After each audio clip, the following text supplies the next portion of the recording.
Welcome to Living Bilingual, a podcast about education, culture, and bilingualism.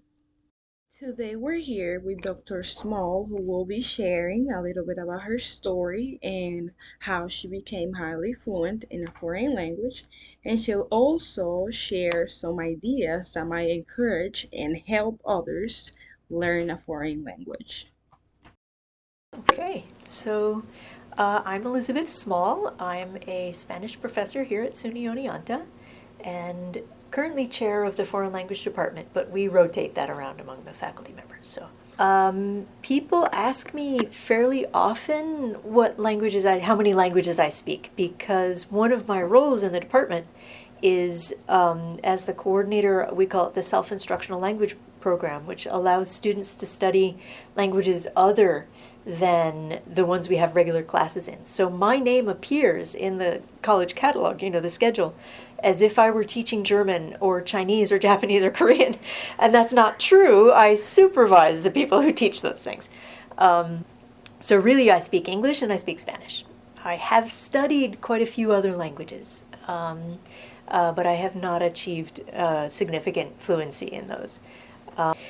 English is my native language. Everybody in my family speaks English. Nobody in my family speaks any other language. Not even one of my cousins, who I don't even know that very well, married somebody from Brazil, and that's the closest contact in my family with foreign languages. So I learned Spanish in school. We started in junior high. At which time we had two languages to choose from. It was either going to be French or Spanish. And I have a twin sister, we're identical, and she chose French. So therefore I chose Spanish. That's the only reason. It was just so that we would be different.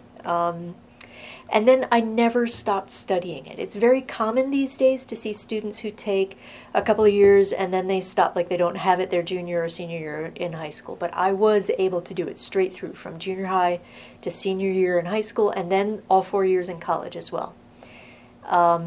In college, I didn't major in Spanish. I majored in comparative literature because I didn't want to just do Spanish.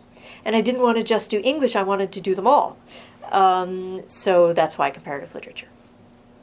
The thing is that I stuck with it because I was good at it. And when I decided how to choose my career, I had to think, okay, what am I interested in? What am I good at? What can I do? And Spanish kind of rose to the top.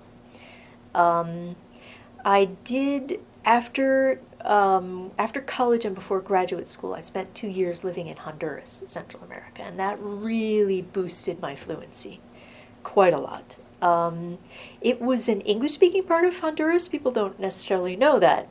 There are these islands off the coast of Honduras that used to be part of a British colony. What is now Belize used to include those islands. And so those islands did eventually get returned to Honduras, and so they are mainly bilingual, but the foundational language is English. And I taught in a bilingual school there. I taught English subjects for, in the mornings, 3rd grade, and then in the afternoons, 6th grade, and the Spanish-speaking teacher would swap with me. But in the faculty meetings at this school, I was the only one who spoke both languages particularly well. So right from the get-go, I had to interpret during those meetings, and that really improved my fluency quite a lot. So that's how I developed my ability in Spanish, and it's taken many, many years. It's not something that happens very quickly. I see in the movies when they have a character who needs to learn a language, it's usually this really quick, like the training montage, this really quick thing, and then suddenly they lose the subtitles and they don't even have an accent. It's not realistic. But after a while, eventually, it is possible. And that's kind of one of the things that I can bring to the classroom when I teach Spanish, is that for my students who have, like me, no connection with the language, they're just sort of either in it by choice or by requirement, they can see me and see that it is possible. I don't call myself bilingual. I call myself highly fluent because I don't have the bicultural part. 2 years living in Honduras is not enough to make a person bicultural. So there's that. My cultural linguistic heritage is it's very Anglo. And I realize it more after summer vacation when I come back in the fall, because I spend all summer around my family and not speaking or hearing any Spanish whatsoever. Except like in the music I play in my car as I'm driving to family. So it really does kind of guide me in this sense that I'm a bridge builder, that I'm opening doors to students and letting them know that it's possible for them to go through, that there's no reason to be afraid or reluctant, that these things are just super cool. It's interesting because I teach the culture courses. I teach culture and history. But that was not my draw. A lot of people do get drawn into the languages. They think the culture is cool. They love the movies. They love the music, the food. They desire to travel. The history is super interesting. And this is all true and really good reasons for people to learn it. I'm not, normal. There's no normal, but my real reason for being interested in languages is linguistics. I'm interested in grammar. I think that's just the most cool, and comparative grammar, seeing how different languages say the same things. I just find it endlessly fascinating. I know my students don't all. It's the rare student who really just finds, subjunctive, yes. For people who want to become bilingual or develop a really high level of fluency in a language, you have to find your reason for wanting that. And it's different for every person, and that's one of the things as a teacher that I have to do is open up all the pathways to the students. I don't just teach grammar. I don't just teach culture. And different people have personal reasons for wanting to learn. We have fewer of them nowadays. Post-COVID, we don't have as many auditors coming to class. But back in the day, we had quite a few people who are community members who are coming back to learn the language because their children are marrying someone of that language and they want to be able to speak to their future in-laws. And also very frequently somebody who comes to language because their boyfriend or girlfriend speaks that language. So there's lots of personal reasons. And my best advice for someone who wants to become highly fluent in the language, if not bilingual, is to go all in on whatever that reason is. If it interests you in your native language, you can find that in the language that you're studying. So Harry Potter and Lord of the Rings, those are the Marvel superheroes. Those are the things that I consume as my, pop culture, whatever. All of those websites exist in Spanish. There are fan communities in whatever. So sports, if you're into sports, you can find sports in that language. And it doesn't even have to be foreign sports. It could be all about the Yankees and the Mets, but in Spanish, and so forth. And once you have that real reason to go all in on your language, it becomes easier to find people to talk with, to text with, to have some kind of a community with, and that level of practice gets deeper and more useful to building your fluency. It's not enough to just read or listen, right? But finding people to talk with is a challenge here in upstate New York. So finding common cultural ground gives a reason for people to talk. You can't just sort of say, "Hi, I want to learn your language," and then have no conversation topics to start with. It's, "Hi, are you interested in Lord of the Rings?" "Me too, yo también. ¿Y cuál es tu personaje favorito?" And blah, blah, blah. So there we are.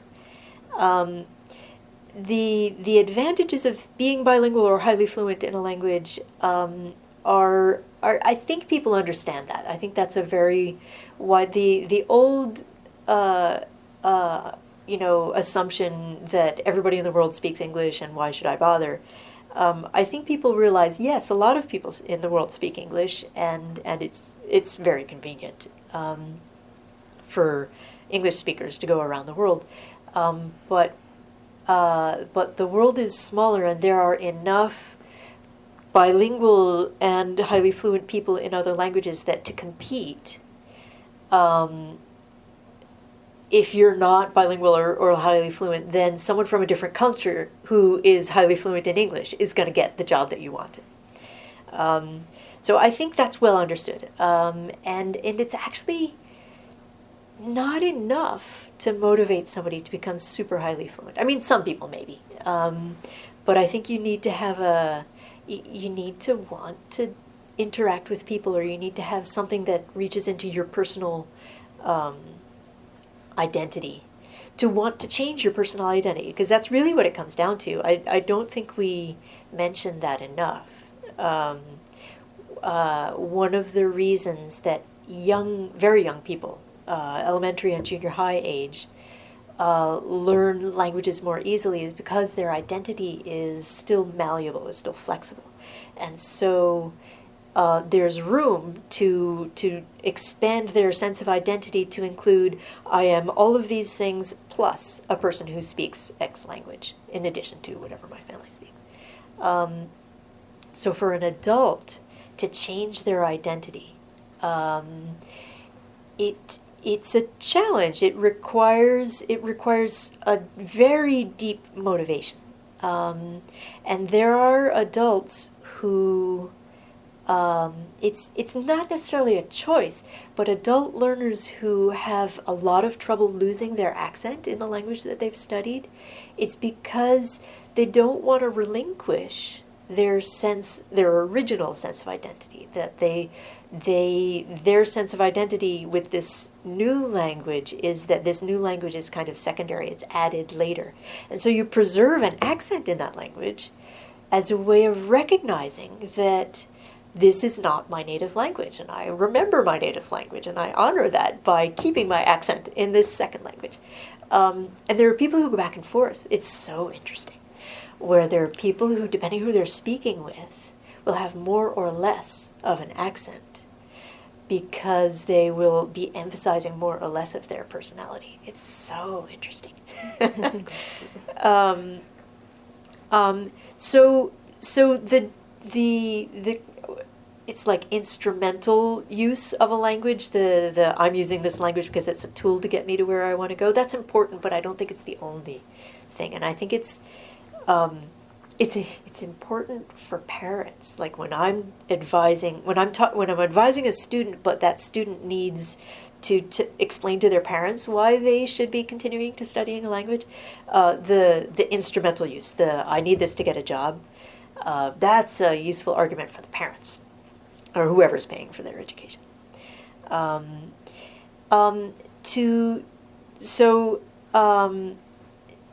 To promote students who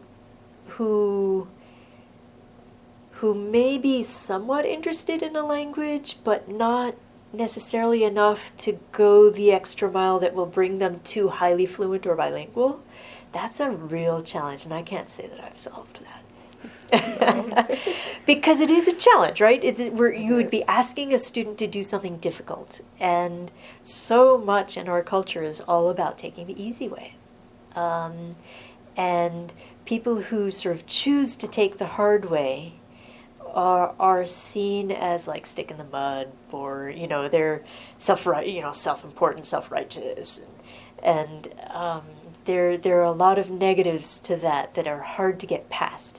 So as educators, we need to make it fun the whole way, even when it's hard. So there's a long plateau. It took me, I don't know, there were about 15 years when I was sort of stuck in the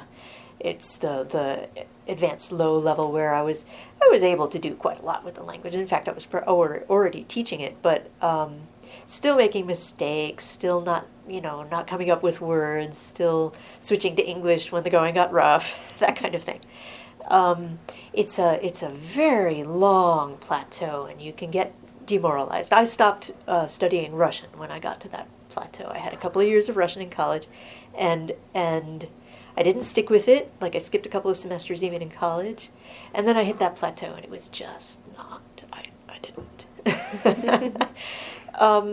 So finding ways to keep it fun and engaging, and to get people through the grind.